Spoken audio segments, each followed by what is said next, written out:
officially welcome you, Congresswoman Diana DeGette. You've served the U.S. As a U.S. representative for Colorado's first district since 1997. Yes, Yeah. 23 years. That's amazing.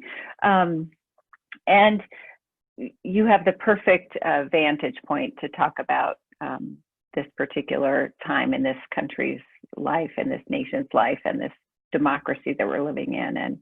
And we keep using the word unprecedented, but I think it is unprecedented, and would love to hear your perspective on all of that. So Montmute Church welcomes you. Diana is, and may I call you Diana? I want to be respectful. Oh no, absolutely. Okay. I would be sad if you didn't. Well, and let me say why, for those who will watch this and don't know you the way we know you. Congresswoman DeGette is also a member of Montmute Church and has been a longtime member of Montmute Church. So we think of her as Diana, and our friend Diana who sings in the choir. And I heard a young mom, pretty new to the church, when we were in church last year, and I think it was a concert, and you were up there, and she said, "That looks so much like Congresswoman DeGette." And someone said, "That is her." And she said, "Is she guest singing?" And they said, "No, she's a member here." She was so excited, she posted it on Facebook. Oh, Diana DeGette is a member of my new church. We're all so sorry that we can't be singing this fall. It's been really hard, and this was one of the first things to go when COVID hit last spring, was church choirs, because everybody heard about that super spreader event up in Washington State where the choir all got infected and many of them died. So we've all been doing our best. The choir, I wasn't able to go to it, but they had a hum along in the parking lot one day. People loved it. I know. I heard it was really fun. We're waiting till we can get back. So I know. Well, God knows when. And in the meantime, I've started playing my piano every day. That's what really? Since I'm at home, yeah. And so you've played piano. You're a pianist. Well, now I do. Soon I'll be back to being a chorister. I mean, yes, I have played in the past. You have. Yes. Okay, very good. Well, so Diana, just start us out, our virtual adult education audience. How are you doing? How are you doing, both as a Congresswoman at this time, and then also personally? How are you navigating this with being a mom and a wife and a sister and all of this? Well, so one thing that I've been reflecting back on a lot is everything that's happened in this country and in this world since I've been in Congress. If you think about it, I was elected in 1996. We then had the Columbine shooting in 1999. We had, and Columbine is now in my congressional district. We had the terrible attacks on September 11th. Then we had the crash of the economy. And of course, now the election of Donald Trump and the really crazy last 3.5 years that we've had. And so in many ways, my service in Congress has just pretty much been chaotic since I got there. I suppose that's right. What I've learned is that people really expect you to be a leader. I mean, when COVID hit, when COVID hit, it was so shocking and different and scary for people that I really realized my job is to help be sort of the base of knowledge for people. My office here in Denver, I have 8 wonderful employees here in Denver and 8 more in Washington, but they immediately had to hop to help people get their unemployment benefits and to help small businesses get loans. We had to immediately start trying to get people back from overseas, including my nephew, Patrick, who was in Ukraine in the Peace Corps. Oh, So, wow. so that's what I've realized. And I feel actually, Clover, I feel really blessed to have the position that I have because I really have the ability to help people. I just talked to my staff today again about this. They're still helping people get unemployment benefits.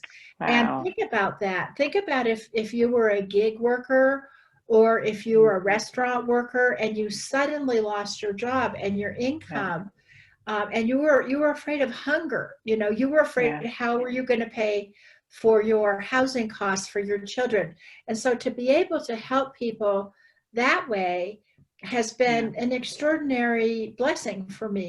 And also I'm on the committee, the Energy and Commerce Committee, that has oversight over all of the healthcare, the HHS and the FDA and the CDC, all the agencies that are crafting this policy. So I've had a really unique ability to be able to talk to the public health, to talk to Dr. Hahn, to talk to Dr. Fauci. I always tell people I've got Dr. Fauci in my cell phone, and to he's, see, he's the hot new thing. and you know what? He's just as wonderful as people think he is. He really is an so good to extraordinary know. public service. But anyway, so I feel like I can really make a difference. Right now, I'm the chair of the oversight subcommittee, so we do all the investigations, and we're working on trying to make sure that when a vaccine is approved, which we hope will be soon, and I do believe it'll be late this year, early next year. I really do believe that. Talking almost daily to the public health experts and the researchers, but I want to make sure that it's not done for a political reason. We were all really worried for a long time, and I'm still worried. Donald Trump may try to override his own public health agencies and approve a vaccine to help him get reelected, which of course, number one, would be terrible for the safety and efficacy of our citizens, but also it would diminish people's they wouldn't want to take a vaccine. So anyway, that's how I feel. I feel lucky to be able to serve. On a personal basis, it's been good and bad, because the good part, which I think is the best part, is that normally I spend 3 weeks during the work week in DC, coming home on the weekends, and then 1 week at home. So that's been flipped. I've been here in Denver pretty much the entire time, and in DC then for 1 or 2 weeks at a time. And so I've been able to spend a lot more time with my husband and my daughter Francesca, who lives here. And it's been, and I've been able to play my piano and cook and knit and do all the things I like to do. Aw, that's so great. It's such a better pace in that way. And not having to get on that airplane, although I've got to say the times I have had to get on the airplane, it's scary right now. A lot of people are flying, and and you just worry every time you step on. So do people feel worried when do you feel the anxiety from people on an airplane, for those who have to travel like you do occasionally? Can you feel it, or people, or is it I think a lot of the people the people who feel anxious are the people who aren't flying. And the people who are getting on the airplanes don't think it's any big deal. That's what I think. Yeah, really. But although you go on with all your things, right? I have seen people in hazmat suits, so I do believe they're worried. But me, I have a KN95 mask. I have a mask, and then I have my super attractive safety goggles that I got from my toolkit. It's a really good look. I keep hoping nobody. I heard you should wear goggles or at least glasses when you fly. That's what I heard. Yes, this is what Dr. Monahan, the house physician, said. Either a face shield or the goggles, but I happen to think the goggles are better myself. So that's what I'm I wearing. love it. Total incognito. Yeah, That's great. I'm hoping it's totally Yeah. incognito. Yeah. So the perception that we have of in the citizenry watching politics, watching all that has happened just in the 10 days. I mean, my gosh, it's like a year of, I mean, yeah, the 10 days that happened yesterday? exactly. The year that happened last week. Yeah. Right. How are you and how are the folks in your position? How did you navigate the kind of barrage of crises that came well, since the death of Justice Ruth Bader Ginsburg and then 2 weeks after that? Did you experience all of that differently than we watching all of that? Like, No, what's that like for you? well, I mean, so I experience, you know, we wake up every morning, we don't know what's going to happen. This has been going on since January of 2017. Every day is some new crazy. Right.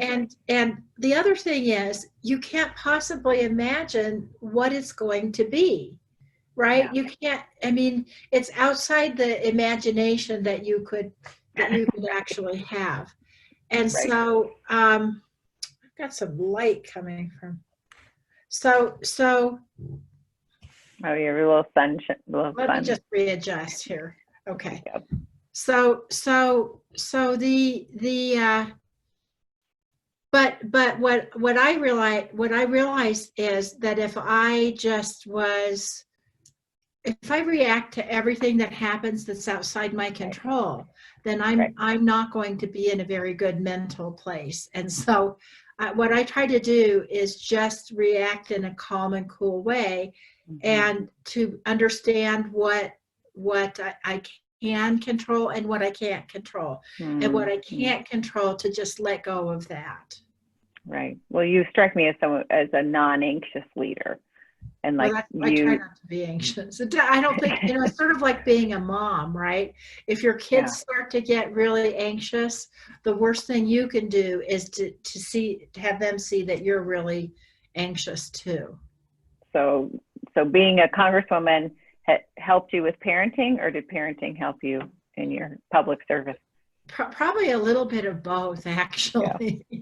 I think. Yeah, I know you're a great. Yeah, I don't know if anybody saw Senator Harris at the debate, but yes. She definitely was using some of her mom skills at that debate.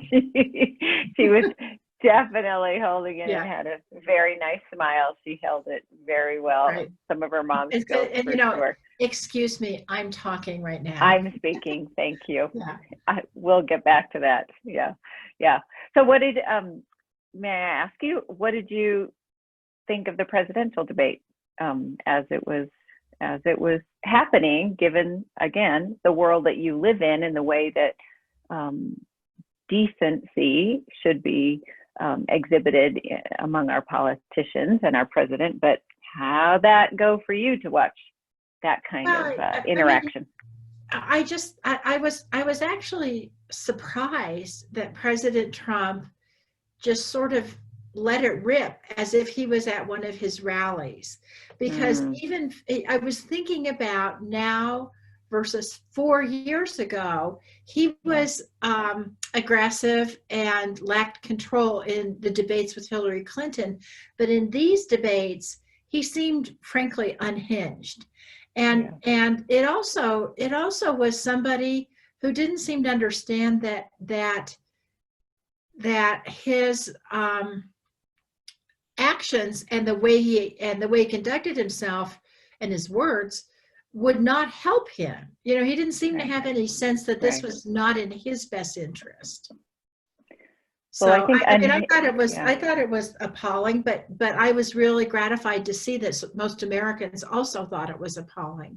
Right. And I also thought it was kind of sad in the vice presidential debate.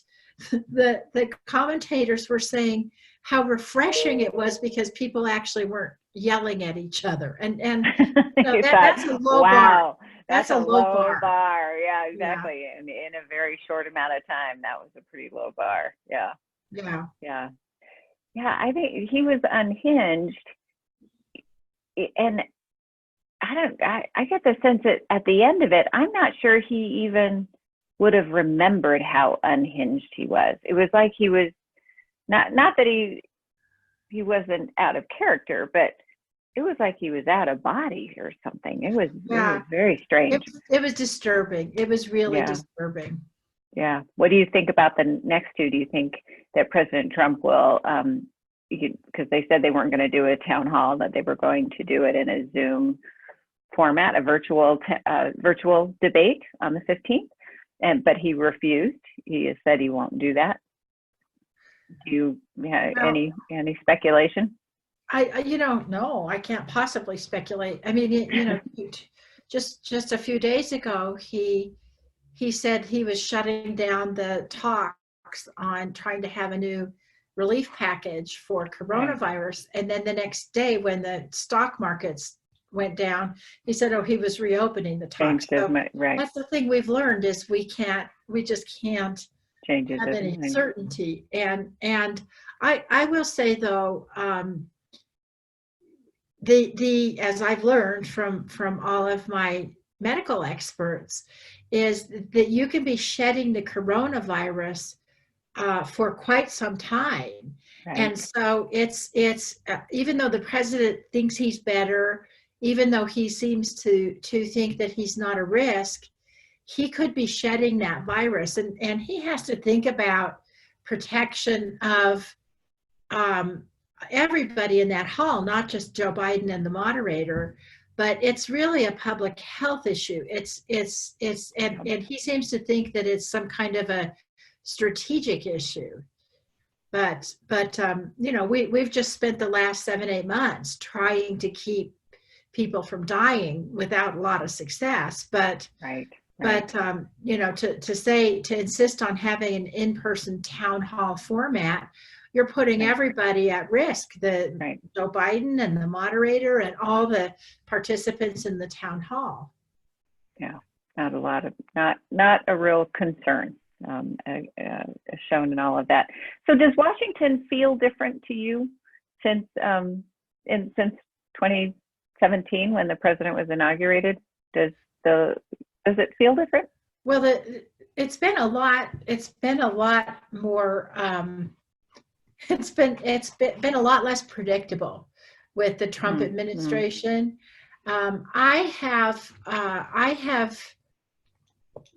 I pride myself on really being bipartisan and having great relationships on both sides of the aisle. Right. And so for me, I'm continuing to keep those relationships. It's a little bit ironic. You might know, and your viewers might know, I was actually asked to preside over the impeachment proceedings in the House when the House impeached President Trump. And the reason why Nancy asked me to do that, Speaker Pelosi asked me to do that, was because I have respect on both sides of the aisle. I remember you up there. Well, I was the first and only Democrat in history to preside over an impeachment proceeding. But here's the thing. So you might think that's the most partisan thing you could do, right? Right. Afterwards, I got a phone call from Ray LaHood. Who's Ray LaHood? Ray LaHood was the congressman who presided over the impeachment of Bill Clinton. Bill Clinton. And he's retired now, but he called me up after that and he said, Diana, I just have to let you know I'm really proud of the job that you did. Because that job of being speaker, the job of being speaker pro tem, it means that you have to be fair, you have to be even-handed, and you have to command the respect on both sides of the aisle. So that made me really proud that even in the most hyper-partisan situation, still people had respect. you did a great job. I Oh, enjoyed thanks. watching that. I forgot that the president had been impeached. That seems like I know. a, Here's my it turned. gavel.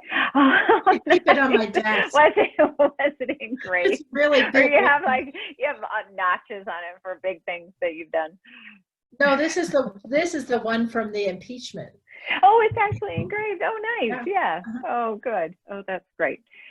So what about informally with colleagues on both sides of the aisle? Do you get time socially with people who, with colleagues that don't necessarily agree with you, and how do you navigate all that? So it's one of the things about COVID that's been really hard is that we've all had to socially distance. So for example, when we vote on the floor, we have to vote in groups by alphabet. And you can't loiter on the floor. So Right. it's hard to interact with your colleagues there. Right. And then when I am in DC, I've had some social events with colleagues, but it'll be like 2 colleagues and we're sitting on my deck or somewhere, 10 feet apart. So it's not really Not the same. conducive to that. But for example, but I still keep really good relationships with people, and we've all of us are. That's how we're doing our live Zoom and other Sure. platforms. And just the other day, I was on a call with a Republican colleague, and he texted me afterwards and said, "We're trying to work on coming to an agreement on this bill, an important bill. You want to help?" And I'm like, "Sure." So I'm going to be talking to him later today. So there are those interactions still going on. Yeah. And the other thing, I think people in Montview would be interested to know that the Colorado congressional delegation really gets along pretty well on a personal basis. I And think they would be. for example, Doug Lamborn from Colorado Springs, he's like the opposite end of the political spectrum from me, but we became friends when we were in the state legislature together many years ago. And we've in fact, when my daughter was down at Colorado College, he actually called her up, and he and his wife Jeannie took her out to lunch a couple of times. And that's so nice. We really pride ourselves on having that personal relationship, Yeah. and you would never know that from seeing the press. That's great. Yeah, absolutely. Well, and that's one of the questions is how pre-COVID, how do you foster, facilitate real relationships built amongst your colleagues that are Republican and Democrat, bipartisan? But do you have socials? Do you invite people over for dinners? I mean, how do you all engage in these really important conversations, not in the formal ways, but in informal? Well, I think the best way to do it is to work on an issue together. And then you get to know the person. And I'll give you an example. I have a friend, really dear friend, Fred Upton from Michigan. He's a Republican. And Fred was the chairman of my committee. And we worked on this really large piece of legislation, 21st Century Cures, together. And this bill, it was the last bill that President Obama signed, very big bill. And in fact, it had the Beau Biden cancer moonshot for Joe Biden in there. But Fred and I worked on this bill for 3 years together. We traveled to each other's districts. We traveled around and made speeches. We really, and we became very, very close personally. And he and his wife and my husband Lino and I, we do things together. We're friends. Yeah. And so that there have been attempts to sort of make forced socialization. There was a few years after I guess it was after the Clinton impeachment, they had these bipartisan retreats where they had breakout sessions where people would talk about how partisanship made them feel and stuff. And I didn't think it really solved anything at all. I just really think that working together, I have a, oops. I have a colleague, Susan Brooks from Indiana, and Susan Brooks and she's a Republican, and we've worked on a number of issues together. Hmm.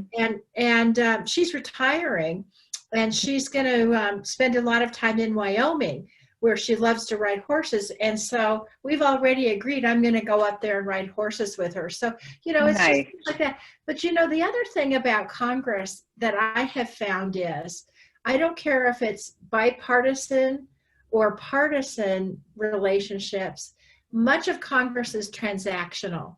It's Mm, very hard to establish those personal relationships that last. But in a way, it's that way in real life too, right? I mean, mm, you're not best friends with everybody that you work with.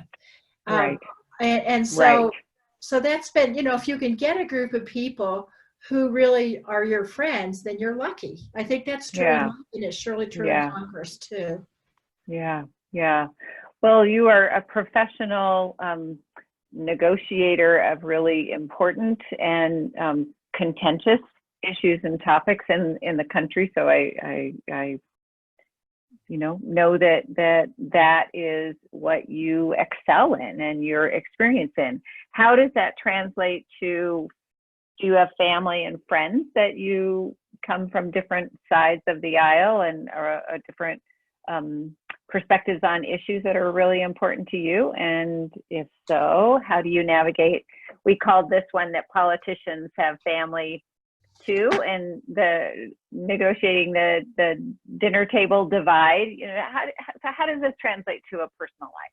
How do you deal with it with your family? I mean, you have a lot of Well, siblings. You're a Catholic you- family. I'm the oldest of five, Yeah, but yeah. I would say probably in my family, the issue is from the far left to the left. Oh, although although okay. although my dad was a Republican, and we used to have, I'll never forget this. The first time when I ran for Congress, he took me out to lunch. This is a true story. He took me out to lunch and he interviewed me. And at the end, he said, well, I don't agree with all of your views, but I know that they're heartfelt and I know that you're a person of integrity.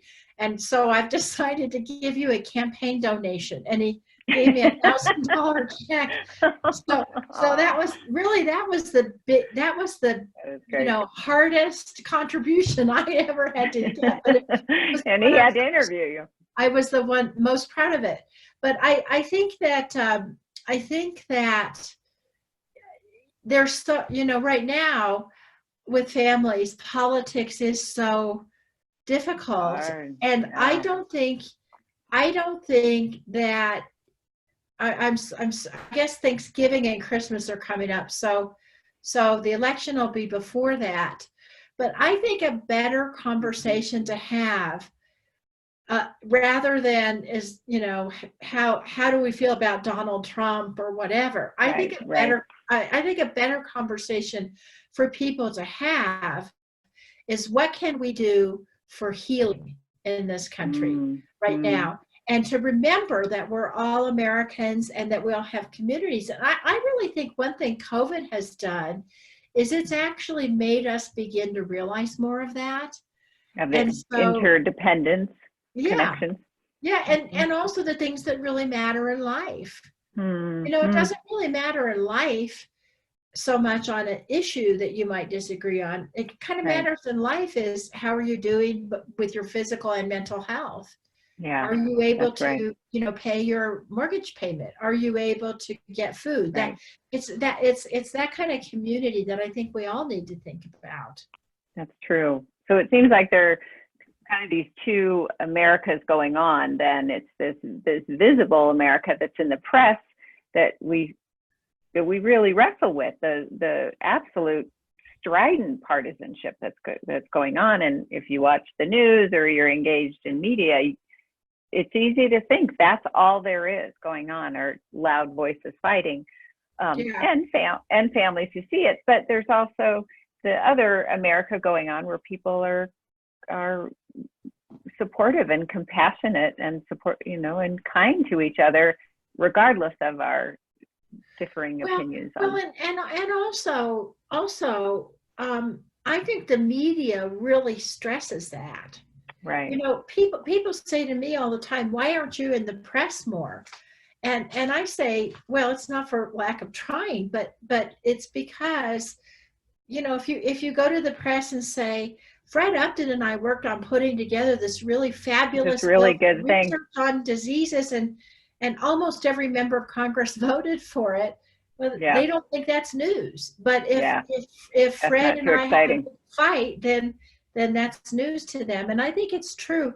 I think most, Yeah. you know, look, as you know, I'm a progressive Democrat, but I think most of the people who support Trump are good people. Mhm. And they don't like this bluster Right. either.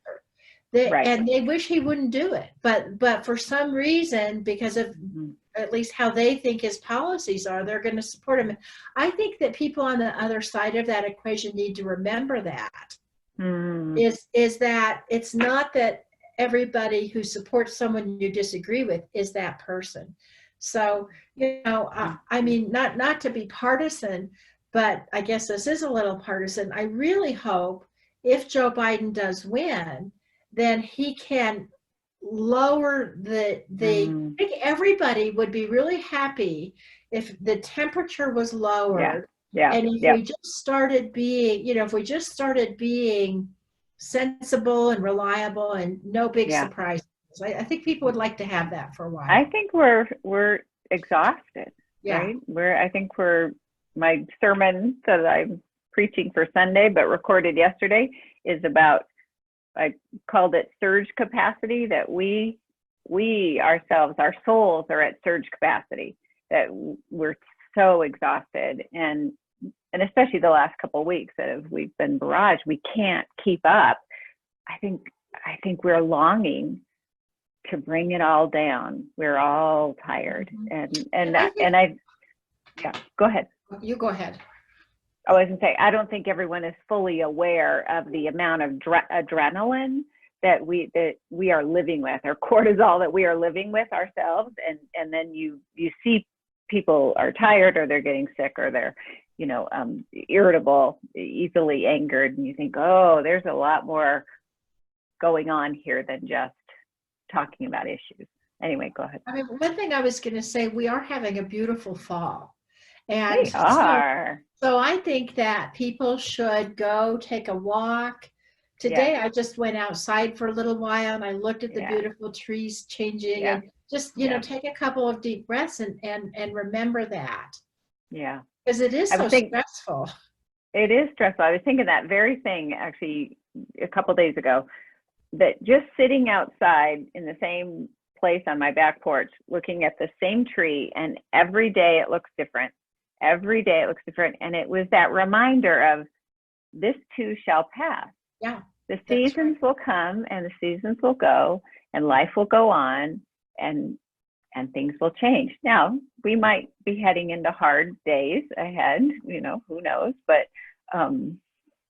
things, this too shall pass, and seasons will change. What do you think that we are learning about ourselves as people during this pandemic? I guess individually and as a country.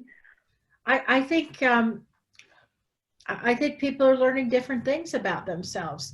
Some people are really learning that they have a lot more fortitude to do what needs to be done. And then other people who thought that they were strong are learning that they don't have that. I think everybody's learning something different about themselves. I mean, for me, I've learned that it's okay for me to be home and to be cooking and, have a different pace. doing, to have that different pace. It's okay. And although I don't want to do it permanently, I'm eager to get back to, Are you? eager to get back on the floor with my clipboard and my whip count and, trying to push. We're going to have a lot of legislation that we need to do next year. But as you say, you sort of learn to accept where you are right now and to make very the best. Buddhist. That's Thank right. you. To be where we are. It's very Buddhist. That's very good. It's true. It is that detachment from what we want to control. You can't control this virus. Right. There's there's no, we can choose to behave well and cooperate, but we can't control it. So how do you think we can be, better people or live differently as a country after this COVID, after so-called, we don't want to go back to normal, whatever that was. I don't think we're going to go back to whatever that was, but what are the signs of hope that we will be better people from what we've learned? Well, I mean, so sometimes it takes tragedy to really bring change. And if you look at COVID, what you've really seen is communities coming together in a way that they hadn't before. And I think we need to try to keep that after COVID is over. With the terrible, terrible murder of George Floyd, we saw the country come together across racial boundaries and say, this is unacceptable.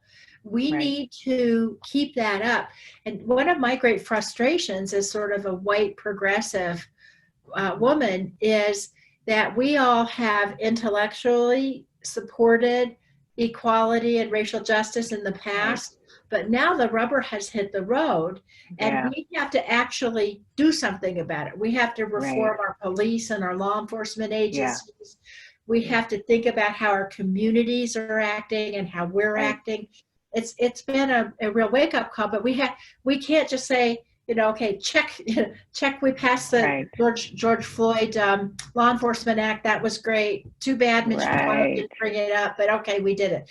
We have to really make that impactful change. Yeah, and the systemic change. And I think that's what's emerged as the visibility of systemic racism. We've talked a lot about not as the church. It's one thing to be increasing our awareness about our own racial bias or white supremacy, white privilege, but it's something else to say we're going to be an anti-racist church, not just aware, but actually what does that look like to say we're committed to that work, and that feels like a different enterprise that we've entered into because of this pandemic. Is really, I think this pandemic has the gift is it's allowed us to see things that we are too busy to see, and we've had to sit still and watch, and it has been painful, but it's kind of pulled the curtain back and given us some space and time to deal with ourselves. I agree, and we just need to keep that up. Yeah, so those are the commitments to keep going with good work.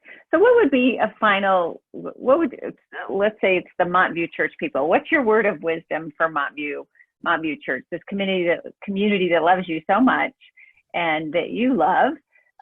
What's the word of wisdom you can leave for? Well, okay, I have two things to say. First, a word of hope. Good. A word of hope, because people ask me this all the time. As I said, I'm chairing this committee that's investigating the vaccines. And the word of hope is this: as I talk, there's 6 vaccine manufacturers that are in this Operation Warp Speed, which is actually a genius. It's a genius construct, because it's the pharmaceutical companies, it's the researchers at the NIH, and then the FDA and the vaccine approval process in partnership with a lot of our overseas partners. And at the same time, they're researching, they're going through the clinical trials, they're also manufacturing all of these vaccines. All of these 6 vaccines are different. We have so many scientists, so they can explain it better than I can. But they're all different, and the experts think that we will get solid vaccines from at least 2 or 3 of them. And they also believe that we will have them late this year or early next year. The challenge is going to be distribution and who gets them first. Right. Two of the vaccines that are showing the most promise right now have to be kept at minus 80 degrees centigrade.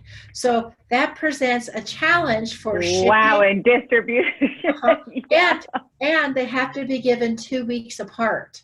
It's 2 doses, 2 weeks apart. Oh, wow. But however, there's a third one that doesn't need all that. That's only 1 dose. So my message of hope, and this, because you see so much misinformation out there, but my message of hope is we really will have a vaccine, and we will start to have it at the end of this year or next year. So Clover, as you say, as the seasons go on, as we move into the season where we started this into late winter and spring, we're going to begin getting those vaccines that are going to help us open back up. And I think it's hard to see that right now. Yeah. But that's my message of hope. And then my challenge to Montview is we all have to remember what this time in our lives was like, and we do have to use it as the foundation for becoming better as a congregation and better as individuals. I appreciate that very much. We titled this year's theme A Year of Wonder, because we thought this word wonder really captured something that's going on in this year. We have this kind of March to March thinking of 20 to 21, but that this is a really painful time, but it's kind of a wonderful time too. And it really gives us an opportunity to recalibrate as a people, and to imagine, oh, you mean life could be different? We could make different choices. We could live differently. That's great. And the word of hope is worth clinging to. So I appreciate that. We're going to tell that to all of the people who are trying to homeschool 2nd, 3rd, and 4th graders while working full time. Just keep holding on to that, people. Oh, God bless them. Exactly. Be vaccinators. That's for sure. We want that to happen. Thank you so much for being part of this and this series. I know people will be so appreciative to hear you as one of our own. We're lucky. Thank you for this wonderful conversation. We always have wonderful conversations. We too. You are a wonderful asset to this congregation, so we appreciate you too. Well.